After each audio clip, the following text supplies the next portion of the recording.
Alhamdulillah, our brotherhood now is a very specific, very unique level. So we will support Pakistan. Pakistan will support us. We are stronger together, inshallah.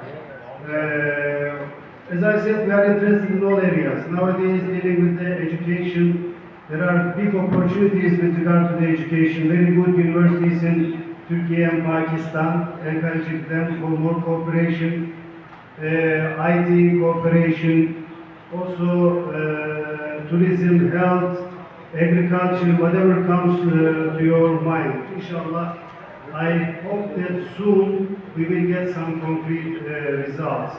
We will have the meeting of the Joint Economic Committee in September. Alhamdulillah, September will be a very busy month for our relations, inshallah. We will receive some high-level guests from Turkey. We are sending from Pakistan to Turkey as well.